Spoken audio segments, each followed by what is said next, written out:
It's new bottles on deck, my elevation got them petrified. No rules, no nothing, no limits, no stopping. I'ma do it my way. See, I keep it 100 with.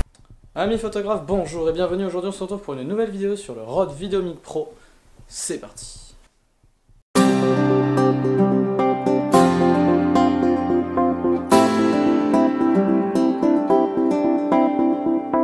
Aujourd'hui on est là pour parler du Rode VideoMic Pro. Pour ce qui est de l'emballage, on a un emballage très correct avec un plastique dur qui protège le micro, le dead cat, la shock mount des différents chocs. Je viens peut-être de citer des mots un peu compliqués pour vous, pour ceux qui ne viennent pas du monde de la vidéo. Alors, c'est peut-être shock mount et dead cat. Le shock mount, c'est un anti-vibration qu'on utilise dans le son, c'est plutôt appelé une spider. On s'en sert pour éviter les vibrations dans le micro. Et là, du coup, c'est pareil, on utilise ça pour éviter les vibrations dans le micro et que ça s'entende surtout.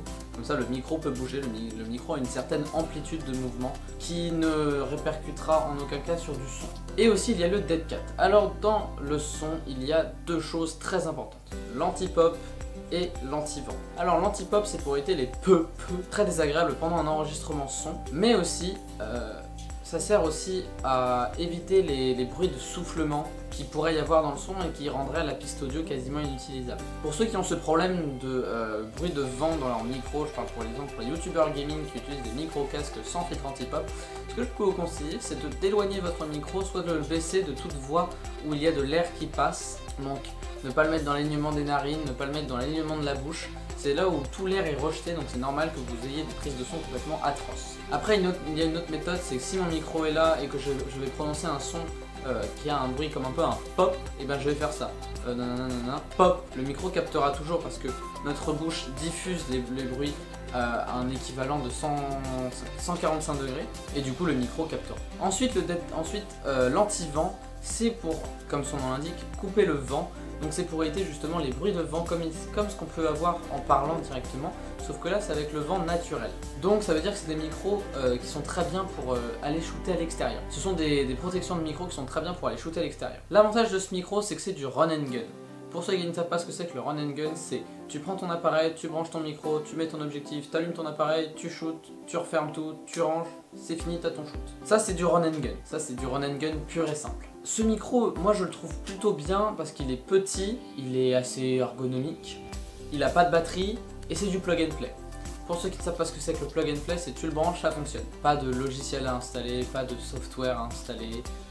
Pas d'adaptateur à mettre, pas besoin de le brancher à un truc pour le brancher à un autre truc. Ça marche nickel, c'est tu le branches dans la prise micro, ça dégage, c'est parti. Donc c'est vraiment pour du run and gun shoot. Moi j'en avais besoin pour mes vidéos parce que je commence à me mettre un peu plus dans la vidéo en ce moment. Et j'ai besoin d'une bonne qualité de son pour mes prestations. Donc sans plus attendre, je vais vous faire un test comparatif entre un shoot à l'intérieur d'une maison et un shoot à l'extérieur, donc dans mon jardin, je vais pas aller bien loin. Alors du coup voilà une prise de son qui est prise à l'intérieur de chez moi, donc entre des murs, sans vent, sans rien. Et je vais tout de suite sortir à l'extérieur pour pouvoir vous montrer à quel point ça capte la voix et à quel point ça isole en fait la voix et que ça ne capte pas les bruits ambiants. Donc voilà, juste devant moi il y a une route. Normalement vous devez entendre beaucoup mieux ma voix que la route. Alors vu que c'est un micro entrée de gamme, je ne sais pas si ça fonctionnera. Mais en tout cas je peux vous dire que ça rend plutôt classe. Donc pour ceux qui s'interrogent à quoi peut ressembler le setup, que je suis en train de filmer, donc j'utilise ma colonne centrale de trépied, mon Canon 60D, un 18-55 stabilisé, le Rode VideoMic Pro et l'écran rabattable du Canon 60D qui est quand même très pratique pour faire des vidéos comme ça à main levée, pour faire des types vlogs. Donc comme vous pouvez le voir, je suis vraiment content parce que là il y a du vent, je pense pas que ça s'entende du tout, je bouge, le micro bouge.